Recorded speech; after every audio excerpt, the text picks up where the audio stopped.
പണം മോഷ്ടിച്ചു വന്നിട്ട് ദൈവത്തെ കൂട്ടുപിടിക്കുന്നോടോ? താൻ പെരും കള്ളനാ, തന്റെ മകളും. ഞാനങ്ങനെ ചെയ്യില്ല മാഡം. 25 വർഷമായി ഞാൻ അഖില മാഡത്തിന്റെ കൂടെ ജോലി ചെയ്യുന്നു. ഞാൻ ചോദിച്ചാ എനിക്ക് എന്തും തരും. പിന്നെ ഞാൻ എന്തിനു മോഷ്ടിക്കണം? ജീവിതത്തിൽ ആകെയുള്ള സമ്പാദ്യം ഈ സത്യസന്ധത മാത്രം. അത് തകർക്കരുത്. മിണ്ടരുത്. അയാളുടെ ഒരു 25 വർഷത്തെ സേവനം, തനിക്കിനി ഇവിടെ സേവനവും ഇല്ല, ജോലിയുമില്ല.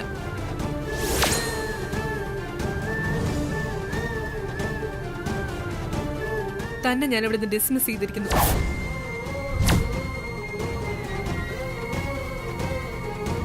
പുറത്തു പോടോ. ജോലിയില്ലെങ്കിൽ ഔട്ട് ഹൗസിൽ താമസവും വേണ്ട. തനിക്ക് നാണം വേണമെങ്കിൽ ഈ നാട് വിട്ടു പോയിക്കോ. ഇറങ്ങി പോടോ.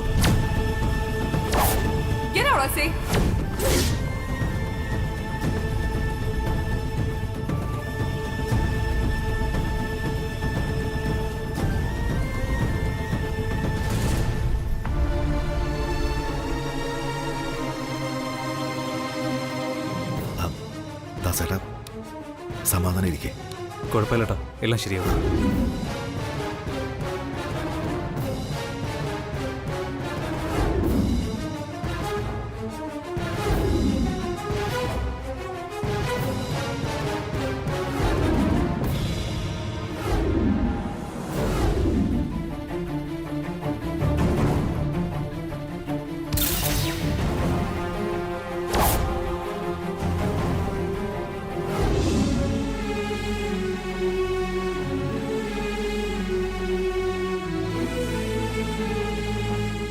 എന്താ എല്ലാരും നോക്കി നിൽക്കുന്നേ? പോയിരിക്കും അവരവരുടെ സീറ്റുകളിലേക്ക്.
എൻ്റെ ദേവി, ഇതെന്ത് പരീക്ഷണമാണ് എന്നോട്?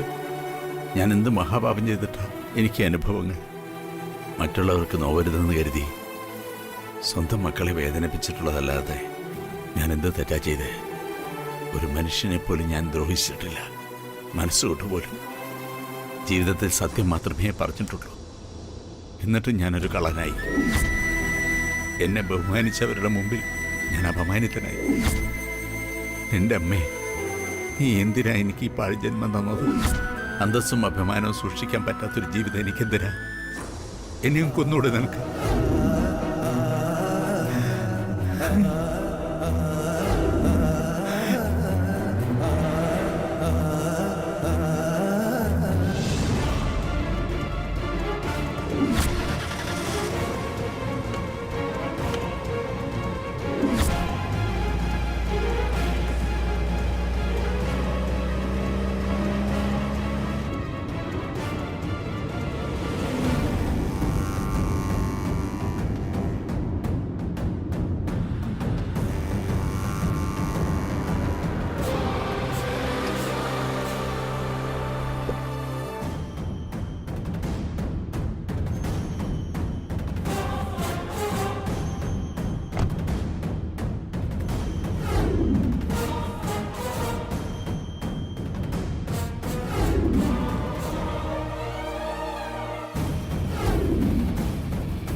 അച്ഛാ ആ. എന്തു പറ്റി അച്ഛാ? സുഖയില്ലേ? ഏയ് ഒന്നുമില്ല. പിന്നെ അച്ഛനെന്താ വല്ലാണ്ടിരിക്കണേ? സുഖമില്ലാത്ത പോലെ.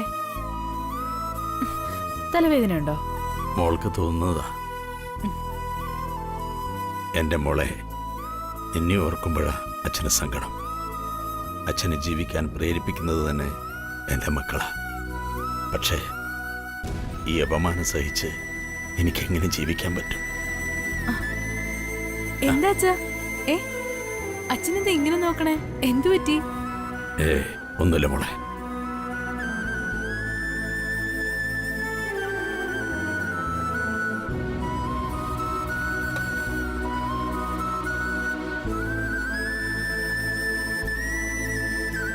നീ ജോലി കഴിഞ്ഞ് വീട്ടിലേക്ക് വാ. ഞാനൊന്ന് കിടക്കട്ടെ. ശരി. ദാസേട്ടാ, ഓ,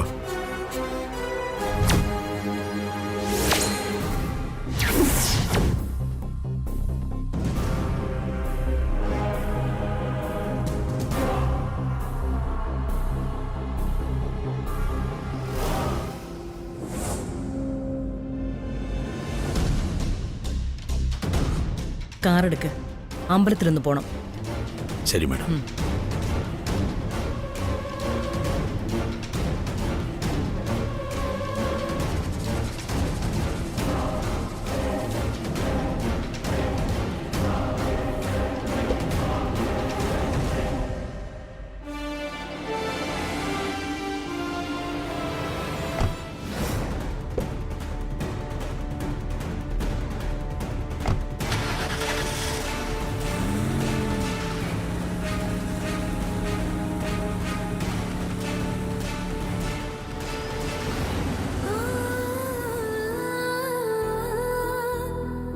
അച്ഛനെന്തോ സുഖമില്ലാത്ത പോലെ. ക്ഷീണമുണ്ട് മുഖത്ത്. പാവ അച്ഛൻ.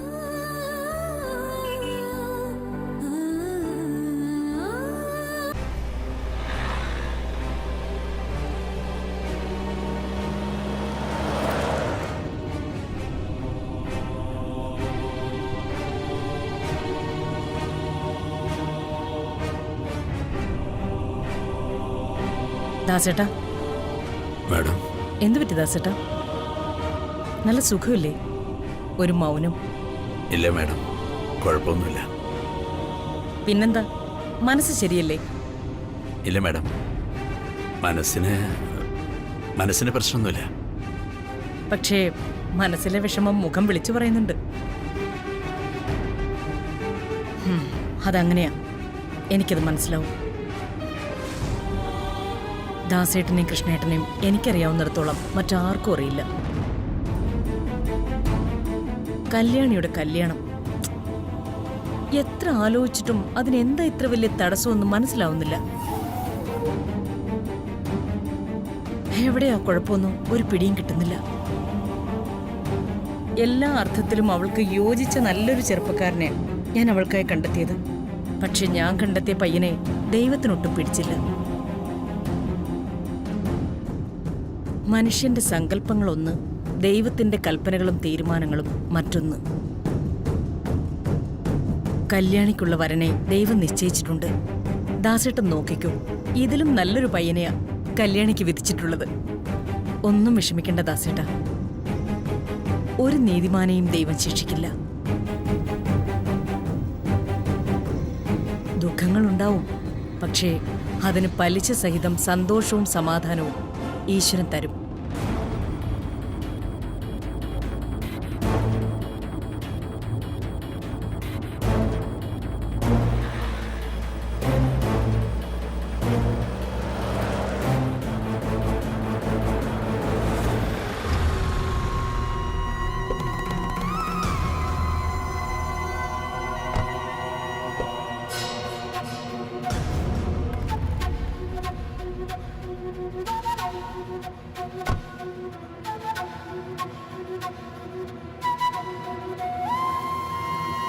ദാസേട്ടാ,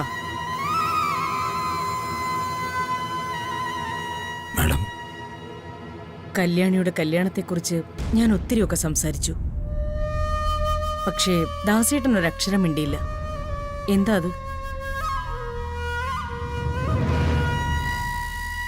ദാസേട്ടന്റെ മനസ്സാകെ കലങ്ങിയിരിക്കുക. വേണ്ട, എന്നോട് പറയണ്ട. എല്ലാം കേൾക്കുന്നവനാ ദൈവം. ദാ അവിടെ വന്ന് ദൈവത്തോടെല്ലാം മനസ്സ് തുറന്നു പറഞ്ഞോളൂ, പരിഹാരം ഉണ്ടാവും.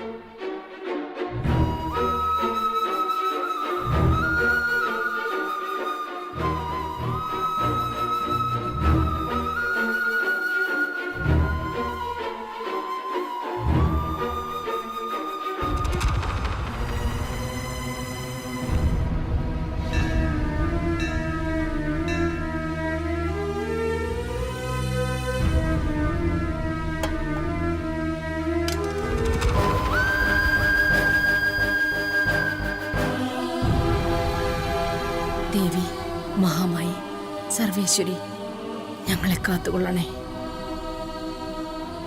ആനന്ദിന്റെയും ഗംഗയുടെയും കല്യാണം ഒരു തടസ്സവും കൂടാതെ എത്രയും പെട്ടെന്ന് നടത്തിത്തരണമേ. ഗംഗയുടെ പേരിൽ ഒരു 30% ഷെയർ കൊടുക്കാനാ എന്റെ തീരുമാനം. എല്ലാത്തിനും അവിടുത്തെ അനുഗ്രഹം ഉണ്ടാവണം.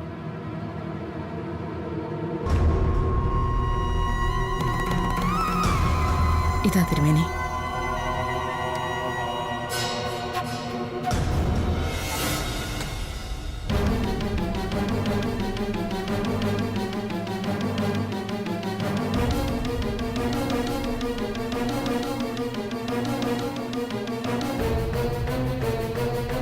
എന്റെ ദേവി, ഈ മനസ്സിന്റെ പിടച്ചിൽ ദേവിക്കറിയാലോ. ഞാൻ എന്ത് ചെയ്യണം? എന്റെ സങ്കടങ്ങൾ സ്വന്തം സങ്കടങ്ങളായി കരുതുന്ന അഖില മേഡം കാര്യങ്ങൾ അറിയാതെ ആശ്വസിപ്പിക്കുക. അവരുടെയൊക്കെ മുമ്പിൽ ഒരു കള്ളന. ഇത്രയൊക്കെ നൊമ്പരങ്ങൾ എനിക്ക് തരാൻ ഞാൻ എന്ത് മഹാപാപം ചെയ്തു എൻ്റെ അമ്മേ? എന്നെ വിശ്വസിച്ച അവരുടെ മുമ്പിൽ ഒരു കള്ളനായി ഞാൻ എങ്ങനെ ജീവിക്കും? ഇതൊന്നും താങ്ങാനുള്ള ശക്തി ഈ ദാസനില്ല. എല്ലാം അവസാനിപ്പിക്കാനുള്ള ശക്തി നീ എനിക്ക് തരണം അമ്മേ.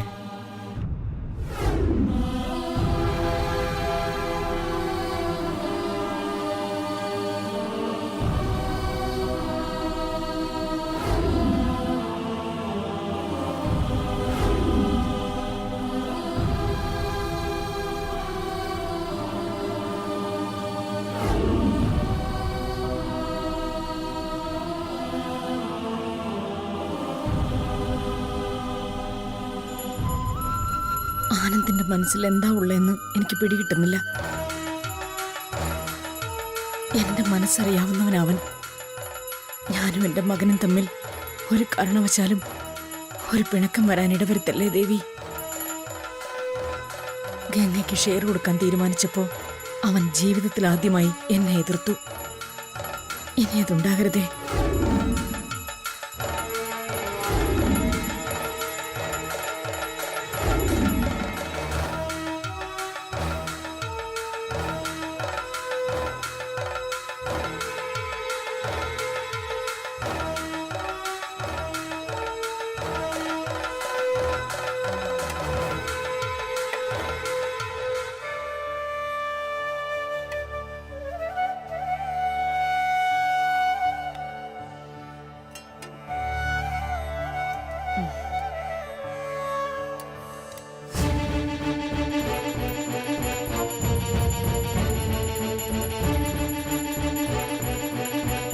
ഇരുപത്തഞ്ച് വർഷങ്ങളായി ഞാൻ തൃച്ചംബരത്ത് വന്നിട്ട് ഞാൻ ആരെയും വഞ്ചിച്ചിട്ടില്ല.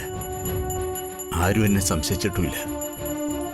വിശ്വാസത്തിന്റെ പര്യായമായിട്ടാ അഖില മേഡം എന്നെ കാണുന്നത്.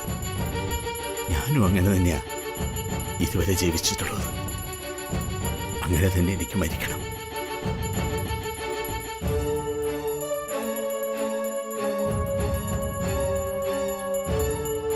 ഞാൻ മരിച്ചാൽ പാവപ്പെട്ട എൻ്റെ കുഞ്ഞുങ്ങൾക്ക് ആരുമില്ല. അവരെ ഞാൻ നിന്നെ ഏൽപ്പിക്കണം. കാക്കണം അമ്മേ. എല്ലാ കാര്യങ്ങൾക്കും നീ തന്നെ പരിഹാരം കാണിച്ചു തരണം. ഗംഗയ്ക്ക് ഞാൻ ഷെയർ കൊടുക്കുക.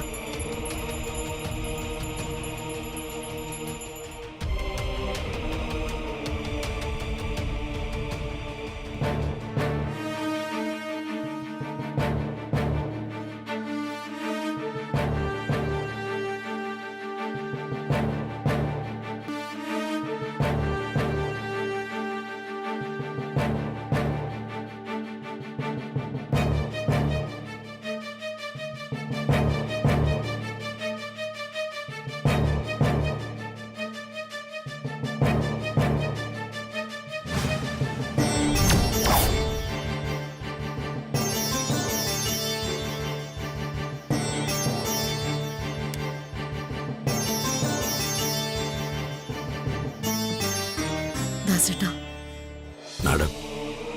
ദാസേട്ടന്റെ കവിളത്ത് എന്ത് പറ്റി? ചുവന്നിരിക്കുന്നല്ലോ. ഒന്നുമില്ല മാഡം.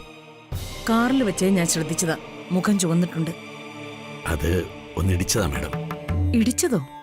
അത് ഓഫീസിൽ വെച്ച് ഞാനൊരു ഫയൽ എടുത്തപ്പോൾ ഓഫീസിലെ ഷെൽഫിന്റെ ഡോർ വന്നിടിച്ചതാ മാഡം. എന്താ ഇത്? സൂക്ഷിക്കണ്ട ദാസേട്ടാ, മുഖം ആകെ ചുവന്നിട്ടുണ്ടല്ലോ. ശരി, വരൂ ദാസേട്ടാ.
ഇതാണ് സംഭവിച്ചത്. ദേ, ഇത് എനിക്ക് ഇഷ്ടപ്പെട്ടു. കൺഗ്രാറ്റുലേഷൻസ് ഗംഗ. അഖിലയുടെ വിശ്വസ്തൻ അങ്ങനെ ജോലിയിൽ നിന്നും ഡിസ്മിസ്സായി. വെറുതെ അങ്ങ് ഡിസ്മിസ് ചെയ്തതല്ല. കള്ളനെന്ന് മുദ്രകുത്തി ഓഫീസ് സ്റ്റാഫുകളുടെ എല്ലാം മുൻപിൽ വെച്ച് നാണം കിടത്തി കരയിപ്പിച്ച് പറഞ്ഞു വിട്ടു. സംഗതിക്ക് സൂപ്പർ. അല്ല, ഇവരുടെയൊക്കെ അക്കൗണ്ട് നമ്പറുകൾ എങ്ങനെ കിട്ടി? ആ, അതൊക്കെ ഞാൻ കളക്ട് ചെയ്തു. 10 ലക്ഷം രൂപ ദാസിന്റെ അക്കൗണ്ടിലും 20 ലക്ഷം രൂപ കല്യാണിയുടെ അക്കൗണ്ടിലും ഡെപ്പോസിറ്റ് ചെയ്തു. കൊട്ടേഷൻകാരെ കൊണ്ട് അതൊക്കെ ചെയ്യിപ്പിച്ചത്. അയ്യോ, നാണം കെട്ട് വിളറി ആ ദാസിന്റെ ഒരു പോക്ക് കാണാറുന്ന ആന്റി. സൂപ്പർ ഗംഗേ. ഹോ, സമ്മതിക്കാതെ വയ്യ. അങ്ങനെ അഖിലയുടെ വിശ്വസ്തനും ഏറ്റവും പ്രിയപ്പെട്ടവനുമായിരുന്ന ഡ്രൈവർ ദാസ് ഒരു പേരും കള്ളൻ.